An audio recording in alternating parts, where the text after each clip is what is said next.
नमस्कार, मैं हूं राकेश गुप्ता। आप देख रहे हैं एएनबी न्यूज़। आज फिर बजट सत्र पे हम चर्चा करेंगे। आज बजट सत्र का तीसरा दिन है। आज के दिन क्या कार्रवाई रहने वाली है, इस पर हम चर्चा करेंगे और जो है आपको बताएंगे कि क्या क्या संभावनाएं हैं, सदन में क्या क्या हो सकता है। चर्चा में आज फिर हमारे साथ शामिल हो रहे हैं डॉक्टर सुरेंद्र धीमान, जो कि सीनियर जर्नलिस्ट हैं। नमस्कार डॉक्टर साहब। डॉक्टर साहब, ये बताएं कि तीसरा दिन है आज बजट सत्र का। हम मोटा मोटी बात करें तो आज क्या कार्रवाई रहने वाली है? गुप्ता साहब, आज जो सामान्य विधानसभा ने जो जारी की है वो तो बहुत संक्षिप्त है कि प्रश्नकाल होगा और फिर 1 घंटे का शून्यकाल होगा और राज्यपाल के भाषण में जो कल चर्चा शुरू हुई थी उसमें सत्ता पक्ष और विपक्ष के एमएलए उसमें भाग लेंगे। सामान्य तो जो उन्होंने कार्यसूची जारी की है वो ये है, पर मुझे लगता है कि इसमें आज भी कुछ प्रश्नकाल में जो स्टार्ट प्रश्न है जिसका उत्तर देती है सरकार, वो उसमें 2-3 प्रश्न अच्छे हैं और जो राज्य स्तर के हैं, बाकी तो सभी एमएलए ने अपने अपने क्षेत्र के लगा रखे हैं। और अनस्टार्ट में भी 2-3 प्रश्न ऐसे हैं जिसके डाटा के आधार पर सत्ता पक्ष के खिलाफ विपक्ष के एमएलए अपने राज्यपाल के भाषण के दौरान या शून्यकाल के दौरान या अन्य किसी और चर्चा के दौरान वो उठा सकते हैं। एक विषय जो मुझे लगता है, जैसे आज की कार्यसूची में क्योंकि ध्यानाकर्षण प्रस्ताव कोई शामिल नहीं है और किसी प्रकार का स्थगन प्रस्ताव भी शामिल नहीं है, मुझे ऐसा लगता है आज भी जैसे ही प्रश्नकाल समाप्त होगा और शून्यकाल की घोषणा होगी, कांग्रेस के एमएलए या आईएनएलडी के एमएलए वो अपने कुछ उन ध्यानाकर्षण प्रस्ताव के बारे में या काम रोको प्रस्ताव के बारे में स्पीकर साहब से पूछ सकते हैं कि हमारे उसको क्या रहा। जैसा कल हुआ, एचपीएससी की बात थी और अस्वीकार करने के बाद काफ़ी हंगामा रहा, काफ़ी शोर शराबा रहा सदन में। जैसे बिल्कुल आपने सही पकड़ा बात को कि कल गीता भुक्कल जो हैं कांग्रेस की एमएलए हैं, सीनियर एमएलए हैं, उन्होंने कहा कि हमने काम रोको प्रस्ताव हरियाणा के 2 भर्ती जो आयोग हैं एचपीएससी और एचएससी वो फेलियर हो गए हैं, अपने काम में करने में फेल हो गए हैं, हमने बाहर के लोग उस पर लग रहे हैं, उसको बारे में हमने जो काम रोको प्रस्ताव दिया उसको क्या रहा। तो उसमें तो स्पीकर साहब ने कहा कि ये अपने विचाराधीन है लेकिन जब उन्होंने ज़्यादा जोर देकर कहा कि इसके हमें आज फैसला दो, तो स्पीकर साहब ने कहा कि मैं इसको रद्द करता हूँ। रद्द करने का कारण तो उन्होंने बड़ा टेक्निकल बताया कि नियमों के अनुसार नहीं है, नियमों के अनुसार होना चाहिए था। और बाद में कल जब आप थे अंदर और आपने देखा सत्ता पक्ष के लोगों ने, जो कि कैबिनेट मिनिस्टर कृष्ण बेदी ने भी कहा कि जो उस पर डिप्टी स्पीकर थे सत्ता में आसीन पे, कि आप इनका स्वीकार करो। और स्वीकार करने के लिए कहा, उन्होंने कहा कि आप इनका स्वीकार करो ताकि हम इनको बता दें कि इनके राज्य में क्या हुआ। मतलब उसका मतलब ये मैं आकलन कर रहा हूँ कि राज्य सरकार उसको किसी न किसी बदले स्वरूप में या संशोधित स्वरूप में प्रस्ताव को लेकर चर्चा जरूर कराएगी, चाहे वो काम रोको प्रस्ताव के तौर पे हो या ध्यानाकर्षण प्रस्ताव के तौर पे या विशेष चर्चा के प्रस्ताव पे हो। भर्तियों का मामला प्रदेश में बहुत बड़ा मामला है। जैसे आपको पता है कि इस सरकार के तीसरी दफ़ा सत्ता में आने में भर्तियों का एक अहम रोल रहा है। लेकिन जो मुझे लगता है गुप्ता साहब, पिछले 1-1.5 साल से, हालांकि मुख्यमंत्री नायब सिंह सैनी बार बार कह रहे हैं कि हमने इतनी भर्ती कर ली हैं, 25,000 का तो उसी दिन 18 अक्टूबर को 2024 को मैंने ज्वाइनिंग करा दी थी, उसके बाद भी 35,000 लोगों को और भर्ती कर लिया है।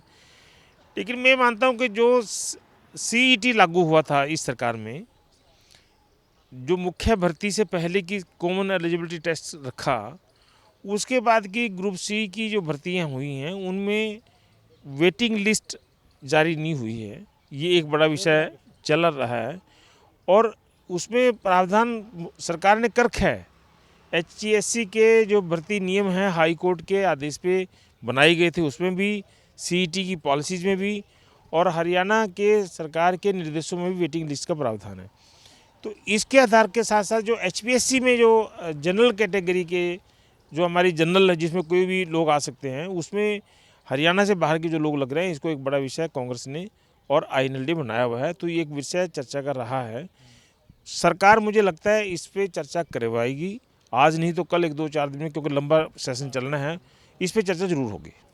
ये बताएं कि कल हमने चर्चा करी थी कि कुछ महत्वपूर्ण सवाल जो हैं कल जो दूसरा दिन था सदन की कार्रवाई में लगे हैं।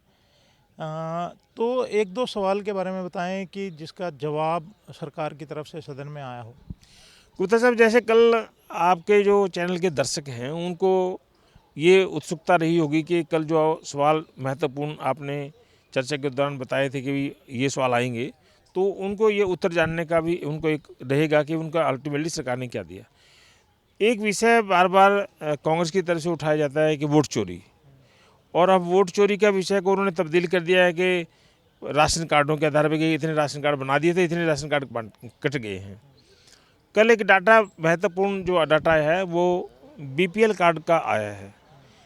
एक तो आपके दर्शकों को, आपके चैनल से हरियाणा के दर्शकों को एक और जानकारी सरकार की ने कल जो दी है वो हम आपके चैनल से बताना चाहते हैं कि बीपीएल का कार्ड बनने के लिए किसी लाइन में लगने की आवश्यकता नहीं है, हरियाणा सरकार ने कहा है। जैसे बुढ़ापा पेंशन के लिए लाइन में लगने की ज़रूरत नहीं है, परिवार पहचान पत्र से जैसे किसी की 60 साल की उम्र हो जाती है और 1,80,000 की उसकी आय है तो उसकी बुढ़ापा पेंशन लग जाती है। ऐसे कल सरकार ने कहा है कि कोई आवेदन की आवश्यकता नहीं, हमारा पोर्टल जो है वो इसी सिस्टम से जो उस योग्यता में आता है उसका बीपीएल कार्ड बन जाता है। लेकिन जो चौंकाने वाली बात है वो ये है कि जनवरी 2024 में जो बीपीएल कार्ड थे वो 42, 43, 44 लाख के आसपास थे, और जब अक्टूबर 2024 में चुनाव हुए तो उनकी संख्या 52 लाख थी। ये AA और जो दूसरे जो गार्जियन को राशन मिलता है उनकी बात हो रही है, अन्य लोगों की नहीं है। 52 लाख राशन कार्ड 2024 अक्टूबर में हुए और जनवरी 2026 में वो घटकर 39 लाख के आसपास रह गए। तो 12,12,000 कार्ड ये कट गए एक साल में, और 7 लाख पहले बने 7 महीने में। ये एक ऐसा डाटा है कि जो लोगों को उद्वेलित करता है कि ऐसा क्या हो गया है कि इतने जल्दी कार्ड बन रहे हैं, इतने जल्दी कार्ड कट रहे हैं। लोगों में नाराजगी भी है इस पर। ये एक विषय विपक्ष की तरफ से तो है ही। हरियाणा के उन लोगों के लिए जो पात्र हैं उनको लगता है कि आज हमारा राशन कार्ड बन गया है, कल कट गया है। ऐसी बुढ़ापा पेंशन में होता है। अब ये एक विषय हरियाणा सरकार का पोर्टल पे है कि वो डायनेमिक है। जैसी किसी की परिवार की आय अपनी उससे सीमा से बाहर होती है तो उसकी जो मिलने वाली सुविधाएं ऑटोमेटिकली कम हो जाती हैं। एक डाटा तो ये था। दूसरा डाटा था कि हरियाणा के हेल्थ इंस्टीट्यूशन जितने भी हैं हॉस्पिटल्स में, उसमें कल ये पूछा था सवाल कि कितने मेडिकल और कितने पैरामेडिकल स्टाफ की कमी है। हमने अपने सवाल में बताया था लगभग 5,000 पद खाली पड़े हरियाणा के स्वास्थ्य विभाग में, जिसमें डॉक्टरों के भी 500 से ज़्यादा पद खाली हैं और पैरामेडिकल स्टाफ के भी 3,000 के आसपास पद खाली हैं, और जो दूसरे लैब टेक्नीशियन, एक्सरे और ये उनकी जो होती है रेडियोलॉजिस्ट, इस टाइप के जो लोग बहुत। हरियाणा जैसे राज्य के लिए, जिसको हम कहते हैं कि हम देश में 5वें नंबर पे जीएसटी में हैं, हम प्रति व्यक्ति आय में बहुत आगे हैं, जो बड़े राज्यों से नंबर 1 पे हैं, हरियाणा की स्वास्थ्य सुविधाओं को देने के लिए जब राज्य सरकार इतने पैसे खर्च कर रही है तो ये अमला पिछले कई सालों से मैं और आप देख रहे हैं, कई दशकों से सरकार रही हो, राज्य की विधानसभा में जब भी कोई सत्र आता है तो उसमें सवाल पूछता है ये क्यों हम लागू नहीं कर पा रहे हैं। जब तो मेडिकल कॉलेज भी बढ़ गए हैं, अब तो डॉक्टर्स भी बहुत हैं। तो कल मैं एक और नेशनल चैनल पे देख रहा था कि जो MBBS करके चले गए डॉक्टर, अब उनको नौकरी नहीं मिल रही है, जबकि हमारे पास पद खाली पड़े हैं। तो ऐसा क्यों हो रहा है? तो एक प्रक्रिया ऐसी सरकारी नौकरियों की जैसे चल रही है, ऐसी डॉक्टरों में की भी, पैरामेडिकल स्टाफ की भी। ये तो एक ऐसा कैलेंडर बनना चाहिए, इसमें रेगुलर भर्तियाँ होती रहें साइकिल में, कैलेंडर बन के। अच्छा डॉक्टर साहब, हम कल से बाहर आगे फिर आज में आते हैं। प्रश्नकाल होगा, शून्यकाल होगा, उसके बाद जब राज्यपाल के अभिभाषण पर चर्चा होगी आज, हंगामे के आसार आज भी दिखते हैं, क्योंकि कांग्रेस ने पहले ही कह रखा है कि वह आज MLA हॉस्टल से पैदल चलते हुए विधानसभा आएंगे। हालांकि पहुंच पाएँ नहीं पहुंच पाएँ वो अलग विषय है। सुरक्षा के जो व्यवस्था हमने देखी रास्ते में कि किस तरह से सुरक्षा की व्यवस्था है। आज सदन में हंगामे के आसार को लेकर अगर हम चर्चा करें तो नज़र आता है कुछ ऐसा? गुप्ता जी, जैसे कल आपने आशंका जताई थी और पूछा था कि कल बीत गया कि कल क्या संभावना हंगामे की, तो हम कहते हैं ये बजट सत्र पूरा हर रोज़ हंगामेदार रहने वाला, ऐसी मुझे संभावना लग रही है। और कल जैसे आपने देखा कि जिस तरीके से हंगामा हुआ, हालांकि उस हंगामे से का जो कारण है, तात्कालिक कारण, वो इतना बड़ा नहीं था जिस पे हंगामा हो, लेकिन बन गया, परिस्थितियाँ ऐसी बन गई कि बन गया।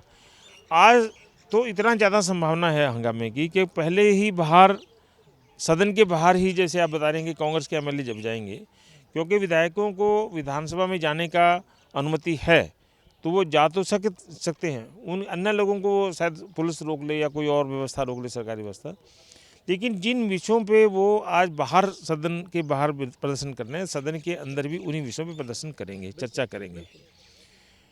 एक विषय जो तुरंत लोगों के जो दिमाग में आ रहा है, वो हरियाणा के 17-18 विभागों का जो बैंक में फ्रॉड हो गया है, वो विषय शायद आज भी चर्चा में रहेगा, केंद्र बिंदु में रहेगा। और एक विषय आज मुख्य तौर पे, जैसे कल हेल्थ डिपार्टमेंट के बारे में पूछा है, आज हरियाणा के स्कूलों के बारे में टीचर्स की कितनी वैकेंसी स्वीकृत हैं, कितनी वैकेंसी हैं आज की डेट में, और उनकी बच्चों की पढ़ाई पर असर ना पड़े, ये भी एक सवाल आज पूछा है। ये बड़ा विषय है कि जब HPSC की भर्ती में 35% जब बच्चों के अंक नहीं आते हैं, तो पिछले दिनों एक वायरल हुआ था कि वहाँ के चेयरमैन ने कहा था, उसके हालांकि चेयरमैन ने तो कहा कि मैंने नहीं कहा है, कि हरियाणा में शिक्षण संस्थाओं में शिक्षा का स्तर बहुत उतना ऊंचा नहीं है कि 35% भी नंबर ले आए। मैं इसका ये मानना हूँ, गुप्ता साहब, आप भी सरकारी स्कूल में पढ़े, मैं भी सरकारी स्कूल में पढ़ा हूँ, जो आज से 40 साल पहले स्थिति थी टीचर्स की, हम 40 साल के बाद भी, 45 साल के बाद भी वहीं पर खड़े हैं, 46 साल के बाद भी, कि टीचर्स की व्यवस्था क्यों नहीं हो रही है। ये ऐसी व्यवस्था है जिस पे सरकार और सब बहुत काम करे, किसी की भी सरकार हो। मेरा ये आपसे एक और सवाल है IDFC को लेकर, जो ये निजी बैंक हैं, इनके घोटाले को लेकर मुख्यमंत्री ने कल सदन में साफ तौर पर कहा था कि एक एक पाई वापस आएगी, और एंटी करप्शन ब्यूरो जो है जांच कर रहा है, विजिलेंस को भी मामला सौंपा जा रहा है। तो ऐसे में ये पूरा एश्योर किया गया था कि एक एक रुपया जो है, पाई पाई जो है सरकार की वापस आएगी, और जो दोषी हैं उन्हें बख्शा नहीं जाएगा, वो किसी भी स्तर के हों। तो आज फिर इस मामले को लगता है कि ये दोबारा क्यों उठेगा फिर? गुप्ता साहब, इसका उठने का एक बड़ा कारण ये है कि ये एक सीमा, एक बैंक तक सीमित नहीं है मामला, ये 2 बैंकों का मामला है। एक में छोटा है, एक में ज़्यादा बड़ा है। IDFC का ज़्यादा बड़ा 590 करोड़ का। हरियाणा सरकार के प्रावधान के मुताबिक हम सरकारी और नेशनलाइज जो बैंक हैं और प्राइवेट बैंकों में खाता खोल सकते हैं, उसकी कोई दिक्कत नहीं है। लेकिन सरकार का पैसा उन बैंकों में जाने से उनकी बैंकों की बैलेंस शीट बढ़ती है। ये फ्रॉड बिल्कुल अजीब किस्म का फ्रॉड हुआ है। सरकारी बैंक, सरकारी विभाग के पैसे जमा हैं, और बैंक के लोग और प्राइवेट लोग मिलके उस खाते से, FD से पैसा कहीं और लेके कहीं जा रहे हैं। तो बैंकिंग की इंटरनल सिस्टम पे ही बड़ा सवाल है। दूसरा सवाल है कि मुख्यमंत्री ये कह रहे हैं ठीक है कि एक एक पाई आ जाएगी। सवाल एक एक पाई का नहीं है। सवाल तो जो हरियाणा में धान घोटाला हुआ है, वो मंडी सुपरवाइजरों को पकड़ा जा रहा है, जो सेक्रेटरीज को पकड़ा जा रहा है, DFSC को पकड़ा जा रहा है, वो अब बाद में पकड़ते नहीं। जब तो ये आरोप लगता था कि भी बाहर से जब धान खरीदा जा रहा है और उनको सेलर्स में जा रहा है, तब तो सरकार नाट रही थी कि भी नहीं ऐसा कुछ नहीं हो रहा है, रोक भी लगाई थी। अब बाद में उनसे क्या कर लेंगे। ये व्यवस्था का मामला है, ऐसी जैसे धान का मामला है, ऐसी बैंकिंग का मामला है। वित्तीय गड़बड़ तो बड़ी है। अगर हम 50 के दशकों में जाएं, तब भी इस तरह के राष्ट्रीय स्तर पर मामले सामने आए थे कि बैंक से पैसा निकाल लेना है, फिर उसका 1-2 दिन इस्तेमाल करना है, फिर आ जाना है। हालांकि ये हरियाणा में तो संभवतः इस तरह की स्थिति नहीं थी जैसे कि दूसरे राज्यों में हुई राष्ट्रीय स्तर पर। तो वित्तीय मामला, इसी में गुप्ता साहब ऐड ऑन करना चाह रहा हूँ।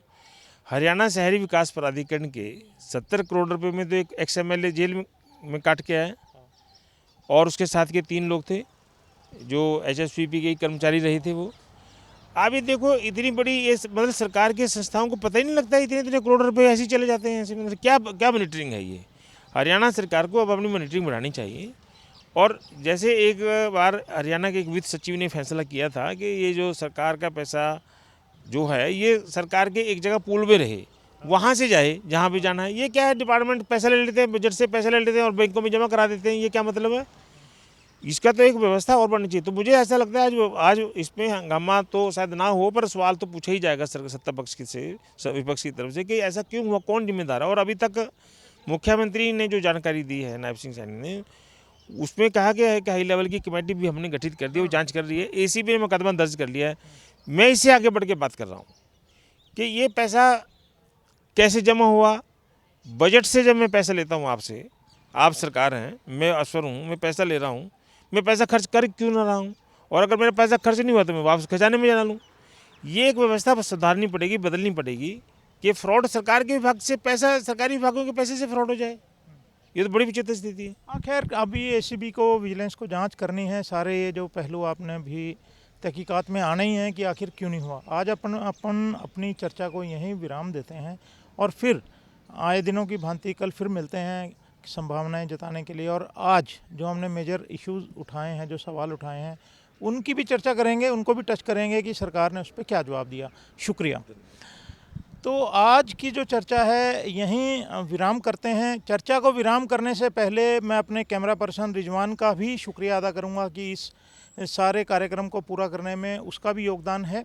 और इसके साथ साथ मैं दर्शकों से आग्रह करूंगा कि अगर वे कार्यक्रम के बारे में कमेंट करें, अपनी राय दें कि उन्हें कैसा लगता है हमारा ये सुबह का जो हम एक कार्यक्रम लेकर आते हैं, और अपनी राय भी हमें दें कि वे इसमें और क्या चाहते हैं कि क्या हो। नमस्कार।